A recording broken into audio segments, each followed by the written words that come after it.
पुन्हा एकदा माझ्या चॅनलमध्ये तुमचं सगळ्यांचं स्वागत. आपण 4 टक्स ब्लाऊज कटिंग करणार आहोत. बेल्ट ब्लाऊज आहे, तर व्हिडिओ पूर्ण बघा. साईज आहे 30 साईज. आपण अंगावर माप घेतलं. अंगावर माप घेतल्याच्या नंतर ब्लाऊजची कटिंग कशी केली पाहिजे किंवा आपल्याला कुठं काय मिक्स करायचं ह्या गोष्टी तुमच्या लक्षात येतील. तर कंटिन्यू व्हिडिओ बघा. सगळ्यात अगोदर आपल्याला उंचीप्रमाणे माप घ्यायचं आहे. आपण हे अंगावर माप घेतलं, परत एकदा सांगते. जे नवीन आहेत त्यांच्यासाठी सांगते का आपलं यूट्यूबवर ब्लाऊज फिनिशिंग या नावाने आपलं चॅनल आहे आणि फेसबुकला वंदना खोडे नावाने चॅनल आहे. दोन्ही चॅनलवर जाऊन सबस्क्राईब करा, फॉलो करा आणि नवीन नवीन व्हिडिओ पाहण्यासाठी तुम्ही तयार राहा. तर आपण सगळ्यात अगोदर घेऊया ती म्हणजे उंची. आता उंची तुम्ही तुमच्या आवडीनुसार घेऊ शकता. 30 साईजला मी उंची घेतली 12.5 इंच. आता शिवून आपल्याला जर 12.5 इंच लागतोय तर मग मी 13.5वर 1 इंच घेणार. 1 इंच आपण याच्यावर मार्किंग केली. आता मार्किंग करताना ही पट्टी आपल्याला बरोबर अशाच पद्धतीने ठेवायची, म्हणजे ही साईड म्हणजे आपली लाईन एकदम परफेक्ट अशी येऊन जाते. आता फोल्ड पेपर केलाय. पाठीमागचा भाग आणि फ्रंट भाग दोन्ही एक सोबत निघणार. पुढची ओपन बाजू आहे. त्याच्यानंतर आपल्याला शोल्डर टाकायचे. 30 साईजला आपण शोल्डर 5.25 इंच घ्यायचे. एकदम परफेक्ट असं बसून जातं. 5.25 वर मी एक मार्किंग केली. तसंच आपल्याला मुंड्यासाठी पण 5.25 वर एक मार्किंग करायची.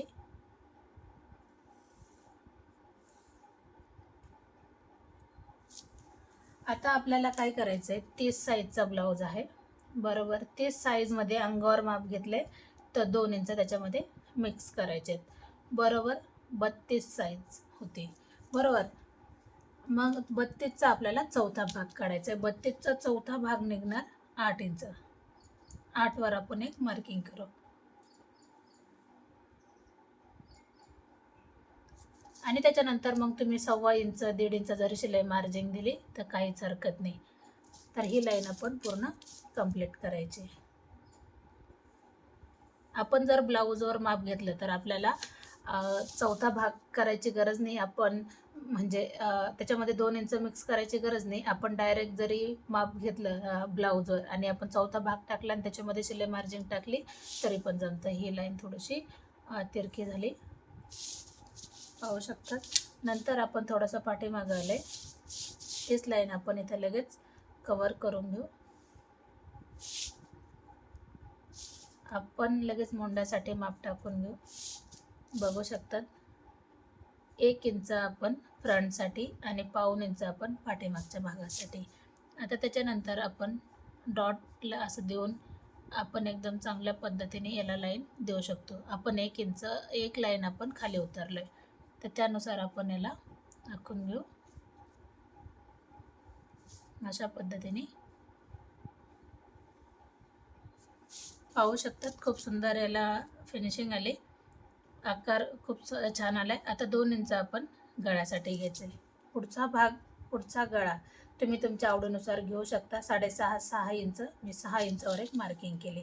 त्याच्यानंतर मी 2.5 इंचावर एक पॉईंट देते का जे करून आपला गळा व्यवस्थित ब्रॉड येईल आणि छान पण दिसेल.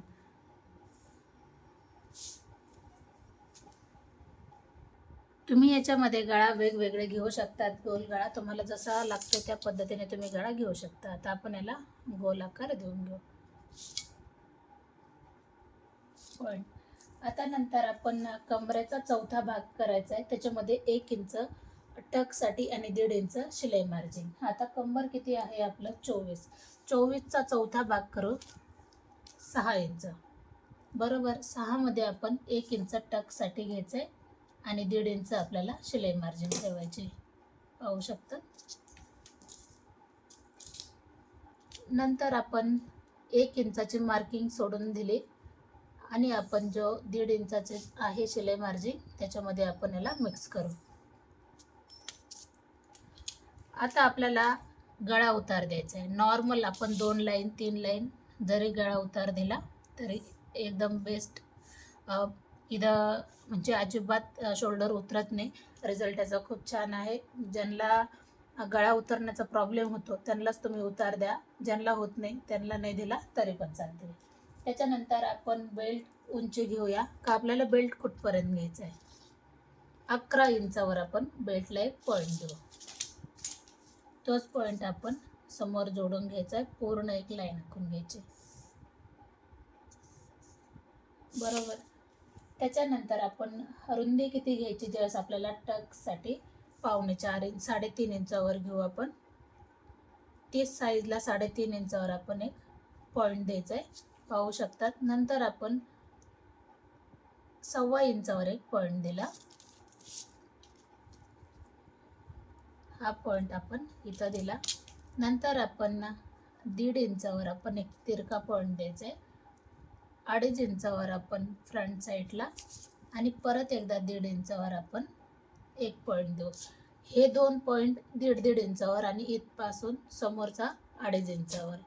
नंतर आपण याला अर्धा इंचा एवढा आपण याला टक्स घ्यायचा आहे, का जे करून याला फिटिंग एकदम छान येऊन जाते.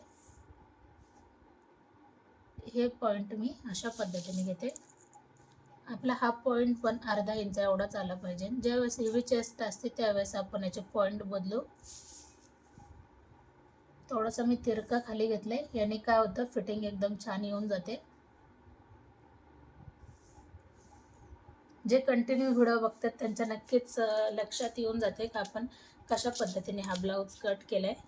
आता आपण हा एक टक्स घेऊ. हा आपण 30 साईजला हा 1 इंचाचा घेतला तरी चालते. मग आपण अर्धा इंच इकडच्या बाजूने द्यायचं आहे माप, आणि अर्धा इंच या बाजूने घेऊ.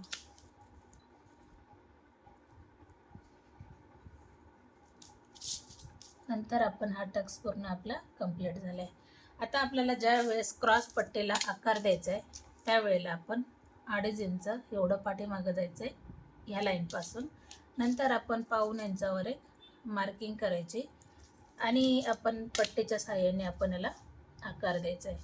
सुंदर असा आकार येऊन जातो क्रॉस पट्टीला.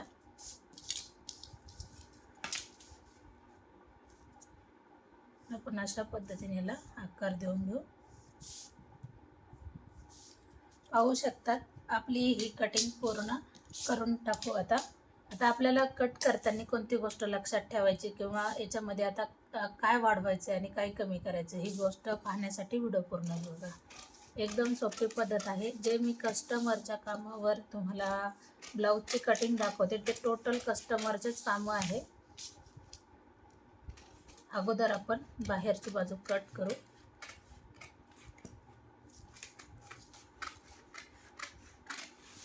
आपल्याला गळा उतार लगेच देऊन घ्यायचा आहे. त्याच्यानंतर हा पॉईंट आपण काढून घेऊ म्हणजे आपल्या लक्षात येईल. आता याचे आपल्याला 2 भाग करायचे, जे करून आपल्याला पाठीमागचा भाग कसा कट करायचा आणि तो कंप्लीट कसा करायचा ह्या गोष्टी मी तुम्हाला दाखवते. मी तुम्हाला याच्यामध्ये बाही कटिंग पण दाखवणार, तर व्हिडिओ अजिबात स्किप करू नका, व्हिडिओ पूर्ण बघा. आता आपण गळा घेऊया 9.5 इंचाचा, म्हणजे हा शोन होणार 9 इंचाचा. वरती आपण 2 इंच घेतले, खाली आपण 2, 2.5 इंच, 3 इंच घेऊ शकतो. ज्यांना ब्रॉड लागते ते घेऊ शकतात.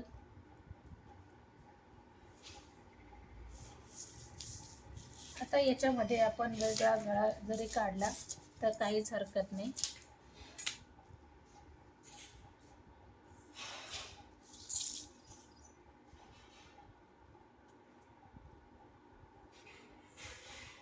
अशा पद्धतीने आपण याचा गळा कट करू म्हणजे आपला हा पाठीमागचा भाग एकदम कंप्लीट झालाय.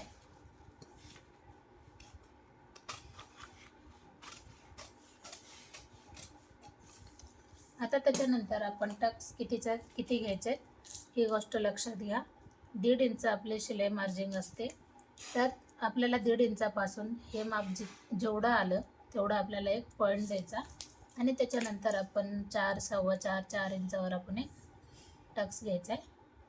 उंची घ्यायची 4.5 इंच, 4 इंच आणि खालचा टक्स अर्धा इंच एवढा घ्यायचा आहे.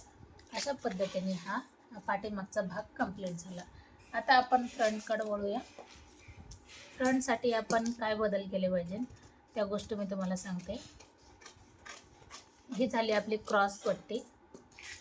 त्याच्यानंतर आपल्याला फ्रंटचा हा भाग आठवणीने कट करायचा आहे, जे करून आपली फिटिंग एकदम परफेक्ट अशी येऊन जाते. त्याच्यानंतर गळा आपण कट करू.